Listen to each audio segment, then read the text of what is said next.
Scottie Scheffler has finally weighed in on one of the biggest debates in professional golf, and what he reportedly suggested could create a major headache for the PGA Tour's plans for the future. This isn't about a missed cut, it isn't about a rules violation, and it certainly isn't about anything that happened on the golf course. Instead, it's about a proposal that could reshape professional golf beginning in 2028. A proposal that has already sparked concern from Rory McIlroy and now appears to have gained support from the world's #1 ranked golfer. But here's the question everyone is asking. Could a former champion really be prevented from returning to an event he once won?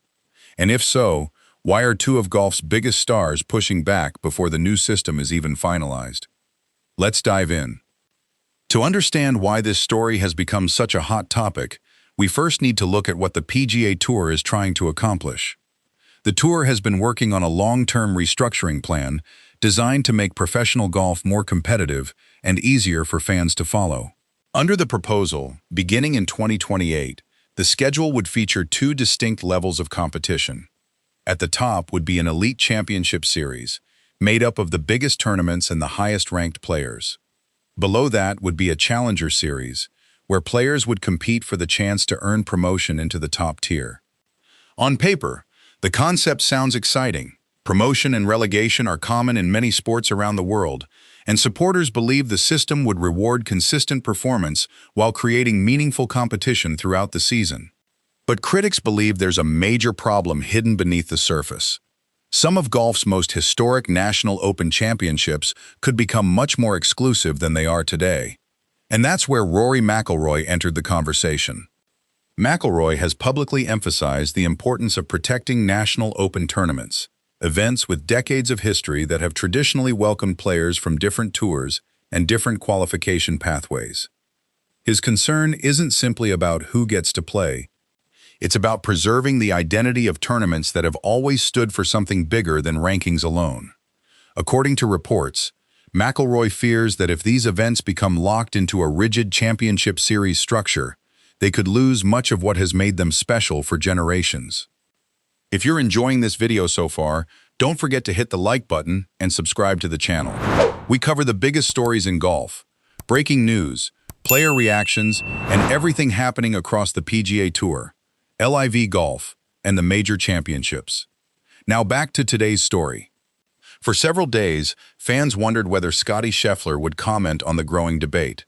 After all, Scheffler isn't someone who would appear to be negatively affected by the proposed changes. As the world's top-ranked player, he's exactly the kind of golfer the championship series is designed to feature. He could have easily stayed out of the discussion. Instead, reports indicate that Scheffler expressed support for preserving the role of historic National Open tournaments within whatever final structure the PGA Tour adopts.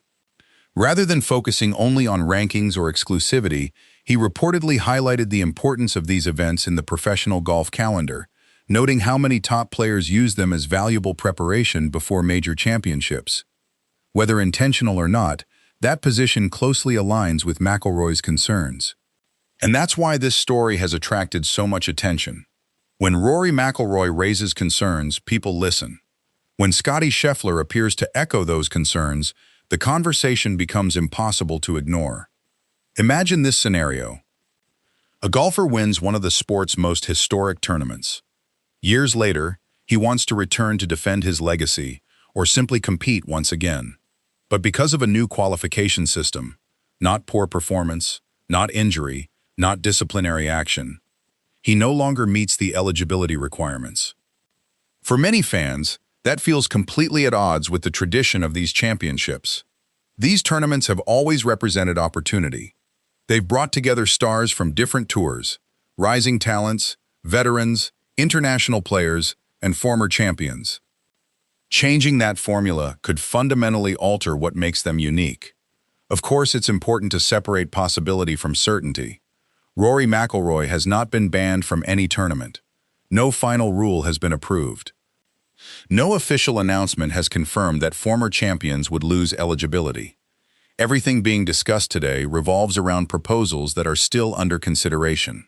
That's an important distinction. The debate isn't about reacting to a finalized decision. It's about influencing the outcome before the rules become permanent. The PGA Tour faces a difficult balancing act. On one hand, it wants to modernize professional golf after years of disruption, including the emergence of LIV golf and ongoing conversations about the future of the sport. On the other hand, it must protect the traditions that have made golf different from every other professional sport. Finding that balance won't be easy. And that's exactly why voices like McIlroy's and Scheffler's matter. Whether the PGA Tour ultimately adjusts the proposal remains to be seen. There is still time before 2028 for exemptions, revised qualification pathways, or special provisions that preserve the identity of golf's historic National Open Championships. But one thing is already clear. This debate is no longer just about Rory McIlroy. The world's #1 golfer has also entered the conversation, adding significant weight to concerns that many fans have already been discussing. If two of the biggest names in golf believe these tournaments deserve special consideration, the PGA Tour may have little choice but to take another look before final decisions are made. Now we'd love to hear from you. Should historic National Open Championships receive special protection under the PGA Tour's proposed championship series? Or should every tournament follow exactly the same qualification rules, no matter its history? Share your opinion in the comments below. If you enjoyed today's video, please leave a like, subscribe to the channel, and turn on notifications so you never miss the biggest golf stories as they happen. Thanks for watching, and we'll see you in the next video.